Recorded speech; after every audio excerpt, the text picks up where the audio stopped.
नमस्कार, स्वागत है आप सभी का। आपके साथ मैं हूं स्वप्निल। शुरुआत करेंगे बड़ी खबर से। राज्यसभा में 3 तलाक बिल पेश नहीं हो पाया। विरोध प्रदर्शन और भारी हंगामे के बाद राज्यसभा को स्थगित करना पड़ा। 2 जनवरी तक के लिए राज्यसभा स्थगित की गई है। ये बड़ी खबर आपको बता रहे हैं। राज्यसभा में बिल पेश नहीं हो सका। बिल को हालांकि पास कराने के लिए बीजेपी के पास पर्याप्त संख्या बल नहीं है। 27 दिसंबर को लोकसभा में यह बिल पारित हुआ था और सरकार की कोशिश यही है कि 8 जनवरी तक चलने वाले सत्र में ही यह बिल पास करा लिया जाए, लेकिन ऐसा हो नहीं सका। यह नया विधेयक सदन में पेश नहीं हो सका। हालांकि भाजपा और कांग्रेस दोनों ने व्हिप जारी कर सांसदों से सदन में मौजूद रहने को कहा था।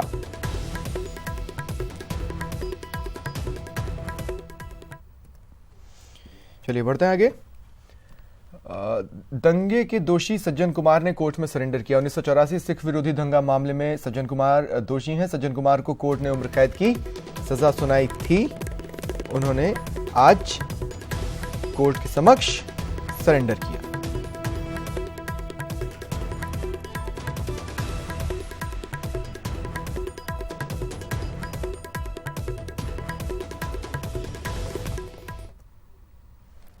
घर में कैद मां और 11 साल की बच्ची। मां के साथ बच्ची कमरे में कैद है। मानसिक रूप से कमजोर बताई जा रही है बच्ची की मां। घर वालों ने ही उन्हें कमरे में कैद करके रखा है। इनकी मदद के लिए आगे सामाजिक संगठन आए हैं। पुलिस भी मौके पर मौजूद है।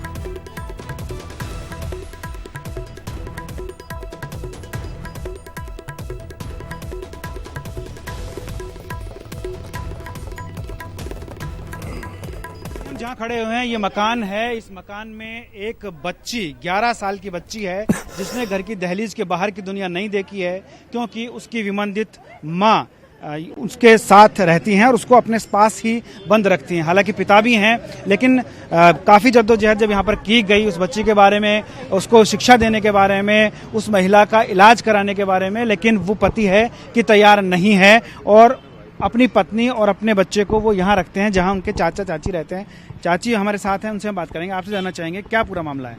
पूरा मामला तो यही है कि ये चाहता नहीं है अजय, ये इसकी बीवी ठीक हो या इसकी बच्ची ठीक हो, लेकिन ये चाहता नहीं है कि ये ठीक हो जाए। हम इसको 10-12 साल से कह रहे हैं कि ठीक करवा ले। 12 साल की तो बच्ची हो गई, कभी स्कूल नहीं गई वो बच्ची, 1 साल स्कूल गई है। आप यहाँ पर पहुँचे हैं, आपकी पहले यहाँ भी बात भी हुई थी, क्या मामला है? एक्चुअली में मामला ये है कि एक मानसिक रोगी महिला है जो कि पिछले करीब 8-10 सालों से अपनी बच्ची को अपने अंडरटेकिंग लिए हुए है कि उसकी बच्ची को कोई उससे छीन न ले या लेकर न चली जाए। और कुछ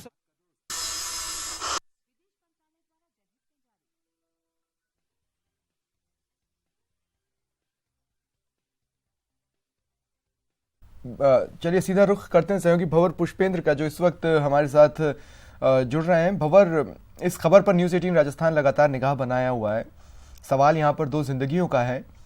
क्या तब्दीलियां आई हैं आपसे पिछली बार जो फोन पर बातचीत हुई थी उससे लेके अब तक?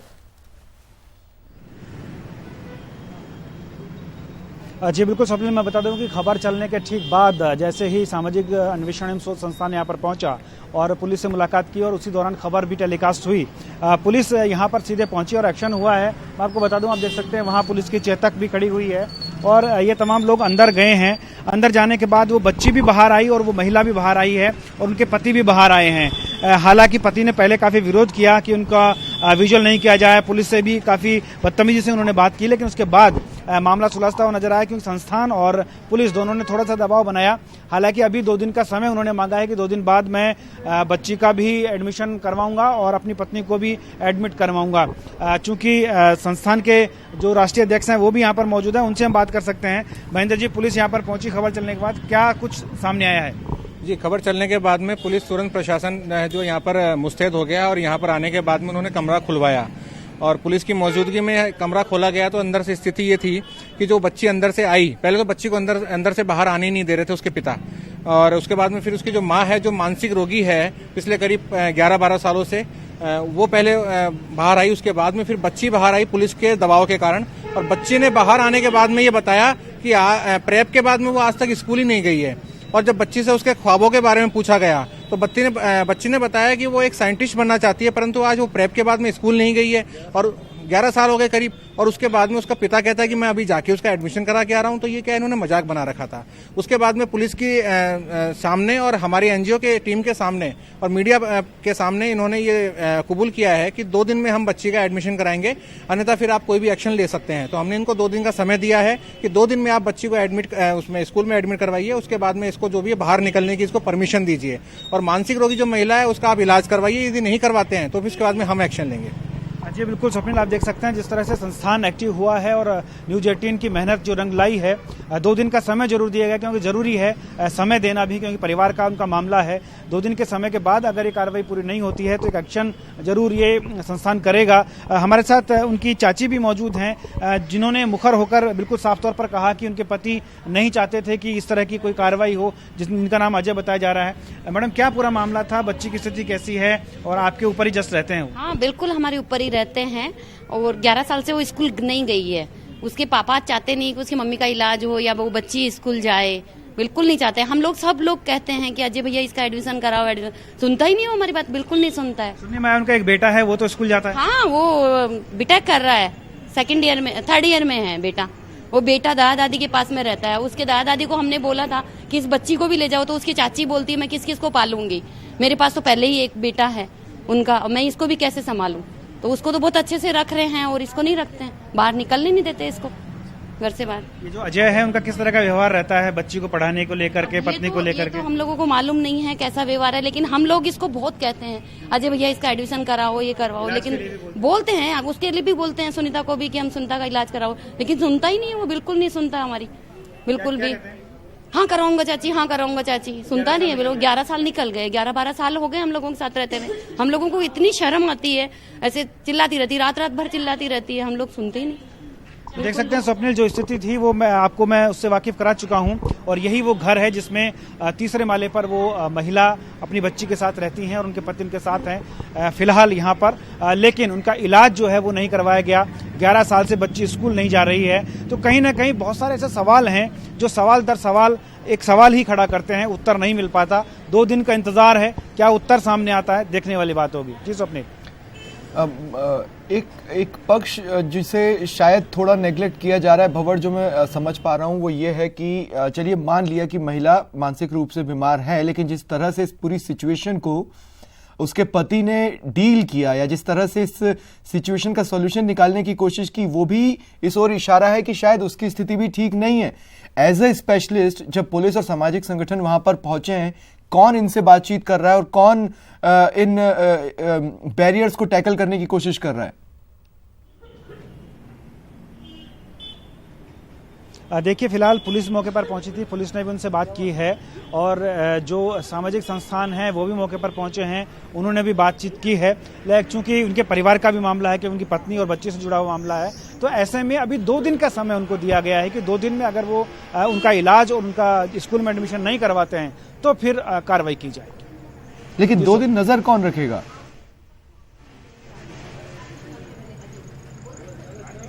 देखिए, 2 दिन की नजर रखने के लिए पुलिस बार बार यहाँ मॉनिटरिंग करेगी, इस बाबत बातचीत हुई है और जो संस्थान है वो भी यहाँ पर लगातार मॉनिटरिंग करता रहेगा। उसका जवाब भी हम उन्हीं से जान लेते हैं। आपका संस्थान क्या 2 दिन तक मॉनिटरिंग करेगा? जी, पहले भी हमने मॉनिटरिंग करी है 3-4 महीने। इन्होंने जवाब दिया था, परंतु हम लोगों ने हमारे स्तर पे इसको फिनिश कर दिया था कि ठीक है आपको हम समय दे रहे हैं, परंतु ये नहीं माने। आज हमें मीडिया का और प्रशासन का सहयोग लेना पड़ा है और इसी के कारण से आज इन्होंने दबाव के अंदर आके और 2 दिन का समय दिया है। और दबाव नहीं कहूंगा, ये इनका दायित्व बनता है कि बच्ची के प्रति इनका पूरा दायित्व बनता है कि बच्ची को पढ़ाएं लिखाएं, उसे स्वतंत्र रूप से उसे जीने का अधिकार दें। जी स्वप्निल, इनका कहना है कि ये लोग भी मॉनिटरिंग करेंगे। पहले भी ये लोग यहाँ पर आए थे, लेकिन देखिए आप भी जानते भंवर इस बात को, जो मैं कह रहा हूँ अपने अब तक के पत्रकारिता अनुभव में आप भी ऐसी कुछ सिचुएशंस में सामने आए हैं जिसमें आप और हम ये महसूस कर पाते हैं खबर को बताने के दौरान कि 2 दिन वाली बात नहीं है। बात यह है कि उनको अभी जरूरत है स्पेशलिस्ट के साथ काउंसलिंग की, क्योंकि अगर मान लीजिए आपको कैद कर रखा गया है, आपका बाहर की दुनिया से उतना राब्ता नहीं है, तो उसमें 2 दिन का मायने नहीं होता। मायने तो ये होता है कि अभी इसी वक्त काउंसलिंग के लिए भी जो संस्थान है मैं आपकी उसी बात पर आ रहा हूँ। काउंसलिंग के लिए भी संस्थान इन 2 दिन के अंदर भी वो बंदोबस्त करेंगे।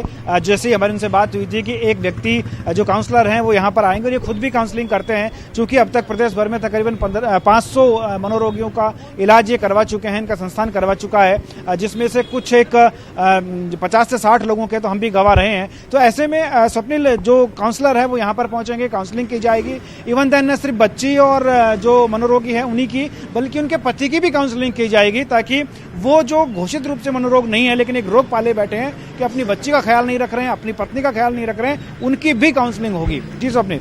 मैं चाहूंगा अगर वो संस्थान के व्यक्ति अभी भी आपके पास हैं भंवर, तो एक सवाल मेरा भी उनसे पूछे। मैं ये पूछना चाहता हूं कि हर किसी को यहाँ अलग तरीके से टैकल करना होगा, क्या उनके पास कोई लाइन ऑफ एक्शन है और ये कितना बड़ा चैलेंज होगा खासकर उस बच्ची को टैकल करना? जी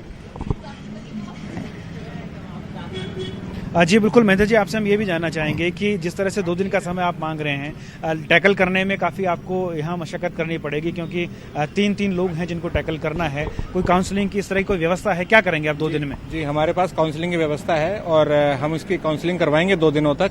महिला के साथ में करवाएंगे और पुरुष की जो है पुरुष करेंगे। और बच्ची को जो है हम वैसे समझ चुके हैं कि वो एक आगे पढ़ना चाहती है, साइंटिस्ट बनना चाहती है।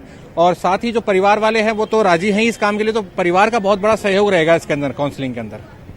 जी सबने जी, अब एक सवाल मेरा ये भी आपसे रहेगा, जैसे कि आपने बातचीत की थी जो उस घर के नीचे की तरफ रहती है उस महिला से, उसके अलावा अन्य लोगों से भी आपने बातचीत की होगी। क्या क्या इंसिडेंसेस ऐसे हुए हैं पिछले कुछ सालों में जो उन्होंने कोट किया, आपको ऑफ द रिकॉर्ड बताया, कैमरे पे नहीं बताया? स्वप्निल, अगर बात करें तो हालांकि कैमरे के सामने इस तरह की बातें नहीं आई हैं, लेकिन जो लोग हैं उनका भी कहना था, आसपास के पड़ोसी उनका ये कहना था, जिस तरह से उनकी चाची बात कर रही थी। क्योंकि देखिए, कहीं ना कहीं जब परेशानियां सामने आने लगती हैं, कोई भी नहीं चाहता कि उनके परिवार के किसी व्यक्ति की बात बाहर जाए। लेकिन जब आदमी परेशान हो जाता है, जब उसका इलाज प्रॉपर नहीं हो पा रहा है, जो मनोरोगी है उसका इलाज प्रॉपर नहीं हो रहा है, वो परेशान है, एक छोटी सी 11 साल की बच्ची परेशान है। ऐसे माहौल में जैसे हम 21वीं सदी में जी रहे हैं, जहां पर बच्चियों को पढ़ाने की बात हो रही है, वहां एक बच्ची स्कूल में कदम नहीं रख पा रही है, जा नहीं पा रही है, घुटन महसूस कर रही है। वो कहती है कि मैं बाहर जाना चाहती हूँ, मैं बच्चों के साथ खेलना चाहती हूँ, मैं पढ़ना चाहती हूँ, मैं साइंटिस्ट बनना चाहती हूँ। एक छोटे से मुंह से जब इस तरह की बात निकलती है तो एक जो टीस है वो सामने आती है, और वो टीस कहीं ना कहीं इस घर के अंदर देखने को मिली है। अब कोशिश यही है कि वो टीस खत्म हो और एक नया सवेरा हो और जिंदगियों को एक नई आशा की किरण देखने को मिले। जी चलिए, शुक्रिया भंवर हमारे साथ जुड़ने के लिए, इन तस्वीरों के लिए, तमाम बातचीत के लिए। तो एक बड़ा टास्क है। फिलहाल पुलिस और सामाजिक संगठन जब वहां पर पहुंचे, हमारे द्वारा खबर दिखाए जाने के बाद तेजी से उन्होंने एक्ट भी किया है। परिवार ने फिलहाल 2 दिन का समय मांगा है और आश्वासन दिए हैं। देखना होगा, इस खबर पर न्यूज़ 18 नजर लगातार बनाए रखेगा।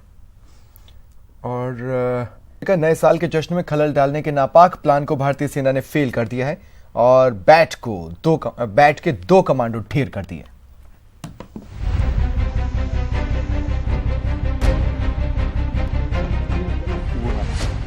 पाकिस्तान की नस नस से वाकिफ भारतीय सेना की चौकसी के चलते एक बड़ा हमला टल गया। नए साल के जश्न में खलल डालने और भारत को दर्द देने के नापाक प्लान को सेना ने विफल कर दिया। इसके लिए 30 दिसंबर की रात नौगाम सेक्टर में भारतीय सीमा में घुसपैठ हुई। पाकिस्तान बॉर्डर एक्शन टीम की टुकड़ी भारतीय सीमा में आई। घुसपैठ कराने के लिए पाक सेना की ओर से कवर फायरिंग की गई। बैट के जवानों के निशाने पर भारत की अग्रिम पोस्ट के जवान थे। पाक सेना के इरादे भांपकर भारतीय सेना ने जवाबी कार्रवाई की। सेना की कार्रवाई में बैट के 2 कमांडो मारे गए। ये साफ तौर पे दर्शाता है उसकी कंप्लीट बौखलाहट को। हेवी कवरिंग फायर उसकी आर्मी ने दिया और ये जो लोग अंदर आए जिनको कहा जाता है टेररिस्ट, ये वास्तव में शायद पाकिस्तान की फौज के थे, फौजी यूनिफॉर्म में थे, कुछ इंडियन आर्मी की यूनिफॉर्म पहने हुए थे पुरानी और कुछ बीएसएफ की यूनिफॉर्म। हिंदुस्तान की सर्क फौज ने उनको बर्बाद किया, उनकी कोशिश को नाकाम किया। सेना से मिली जानकारी के मुताबिक इन घुसपैठियों ने जो ड्रेस पहन रखी थी वो पाक सेना की नियमित वर्दी जैसी थी और उनके पास से पाकिस्तान के चिन्हों वाले कई सामान बरामद हुए हैं। चलिए आपको बताते हैं कि आखिर बैट क्या है। पाकिस्तान की बॉर्डर एक्शन टीम को बैट कहते हैं। इस टीम में सेना के कमांडो और आतंकी भी होते हैं। ये टीम अपनी क्रूरता के लिए सबसे ज्यादा जानी जाती है। इनके निशाने पर सबसे ज्यादा भारतीय सैनिक रहते हैं। सीमा के आसपास 1 से 3 किलोमीटर तक ये हमले को अंजाम देते हैं। बैट को पानी, हवा, जंगल और मैदान में हमले की ट्रेनिंग मिलती है। इनके पास हाई एनर्जी फूड होता है, साथ ही पाक सेना का सपोर्ट भी मिलता है। सेना की ओर से घने जंगल में तलाशी अभियान के दौरान 2 पाकिस्तानी सैनिकों के शव बरामद हुए, साथ ही हथियार भी बरामद हुए, जिसके बाद पाकिस्तान की पूरी करतूत सामने आई। Bureau report, news 18 network. नए साल में मोदी सरकार अपने कामकाज का लेखा जोखा जनता को देने जा रही है और इसके लिए पूरी तैयारी की जा रही है।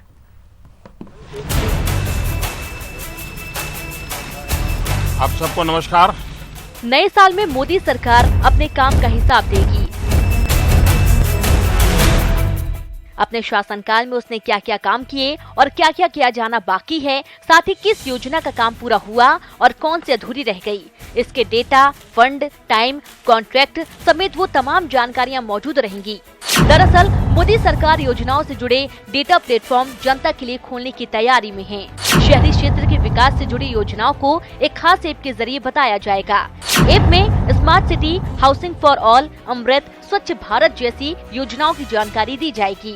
ऐप के अलावा सरकार एक वीडियो वॉल लगाने की भी तैयारी कर रही है। इस वीडियो वॉल पर सरकार से जुड़ी योजनाओं की जानकारी लोगों को मिलेगी। इसमें कोई भी किसी भी योजनाओं के आंकड़े और वर्तमान हालात की जानकारी ले सकता है। यह वीडियो वॉल शहरी विकास और आवास मंत्रालय के निर्माण भवन स्थित ऑफिस ग्राउंड फ्लोर पर बनाई जाएगी। सरकार का ये कदम लोगों का विश्वास जीतना है। इससे जाहिर है पारदर्शिता बढ़ेगी। हालांकि लोकसभा चुनाव से पहले सरकार की इस पहल पर विपक्ष के सवालों से इनकार नहीं किया जा सकता। Bureau report, news 18 network. इस वक्त बीजेपी नेता राजेंद्र राठौड़ प्रेस कॉन्फ्रेंस कर रहे हैं, सीधे चलते हैं। दिसंबर को पटियाला दिल्ली के कोर्ट के अंदर जेम्स क्रिश्चियन मिशेल के द्वारा जो रहस्य उद्घाटन किए गए, जिसकी रिपोर्ट ईडी ने प्रस्तुत की है, उसने एक बात स्पष्ट कर दी है कि ये जो 2010 के अंदर 12 हेलीकॉप्टर खरीदने के लिए 3,546 करोड़ का जो कॉन्ट्रैक्ट हुआ था, इसमें 360 करोड़ की रिश्वतखोरी ये सामने आई है। इस मामले को लेकर जो इटली की कोर्ट के अंदर जो बातें सामने पूर्व में आई थी, वो अब पूर्णतः सिद्ध हो चुकी है, क्योंकि जिस बात की जांच 2013 के अंदर तत्कालीन यूपीए सरकार ने दी थी, और जब से 4 दिसंबर को क्रिश्चियन मिशेल का प्रत्यारोपण भारत के अंदर हुआ है, तब से कांग्रेस के शीर्ष नेताओं की बौखलाहट जो सामने आई है, और एक बार ये पूर्णतः सिद्ध हो चुका है कि इटली की जो मिलान शहर की अदालत ने जो अपना निर्णय दिया था, उसके निर्णय में पेज संख्या 193 से 204 के अंदर 4 बार श्रीमती सोनिया गांधी का नाम आना, और सोनिया गांधी के प्रमुख राजनीतिक सचिव अहमद पटेल पर 125 करोड़ रुपए कमीशन लेने की बात अदालत अपने निर्णय में कहें, मैं समझता हूं कि इससे सारी बात अपने आप में स्पष्ट हो गई।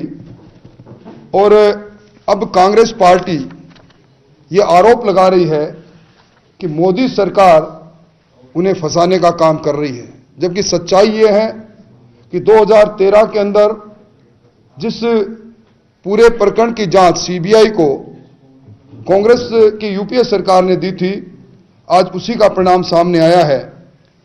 और मैं समझता हूं कि पहले देश को जिन शब्दों के बारे में सिर्फ big man son of Italian lady इस प्रकार की चर्चा जब फैसले में लिखी गई थी, ये थी अब ये साफ हो गया है कि निश्चित तौर पर इस पूरे प्रकरण में भ्रष्टाचार की गंगोत्री कांग्रेस के सबसे शीर्ष नेताओं के इशारे से निकली है। मोटे तौर पर मुझे आपसे इस बारे में निवेदन करना था, और उसके साथ ही नई सरकार ने जो अपने कैबिनेट के अंदर जो फैसले किए हैं, उसने उन सब लोगों को निराश किया है जिनको बड़े सुनहरे सपने दिखाने की बात कांग्रेस पार्टी ने की थी। किसानों का पूर्ण कर्जा माफी, 99,000 करोड़ के लगभग 58 लाख किसानों का कर्जा विभिन्न बैंकों में है, और अब सरकार यह तय कर रही है कि लगभग 20 अधिकारियों को लगभग 11 राज्यों के अंदर भेज रही है। वहां कर्जा माफी अलग अलग समय में अलग अलग प्रकार से हुई है उनका अध्ययन कराने के लिए। यानी 10 दिन के अंदर जो किसानों के खाते में उनका संपूर्ण कर्जा माफ होने के लिए जो पैसा जाना चाहिए था, वो पैसा नहीं गया। कांग्रेस पार्टी ने कहा था कि वो बेरोजगारों को 3,500 करोड़ का ऋण देंगे, 3,500 करोड़ का भत्ता देंगे, मासिक भत्ता देंगे। उसके बारे में कोई खुलासा नहीं हुआ। उन्होंने जिस जन घोषणा पत्र को सरकारी दस्तावेज बनाया है, उसका कोई रोड मैप आज कांग्रेस के मुख्यमंत्री और दूसरे लोगों ने नहीं दिया है। कांग्रेस के नवनियुक्त शिक्षा मंत्री अति उत्साहित है कि वो महाराणा प्रताप को भी राजस्थान और देश का गौरव मानने से एक तरह से इनकार कर रहे हैं। मैं समझता हूं जिस और पदार्पण नई सरकार का हो रहा है, निश्चित तौर पर जहां राजस्थान के अवाम को निराशा के बादल छाए हैं, वहीं एक और ये सिद्ध हो गया कि वो पार्टी जिस पार्टी के मुख्यमंत्री जी को, अशोक जी गहलोत को, आज मुख्यमंत्री पद पर आसीन होने के लिए प्रियंका जी का बहुत बड़ा सहारा लिया, अखबारों में हमने पढ़ा। फिलहाल इतना ही। नमस्कार।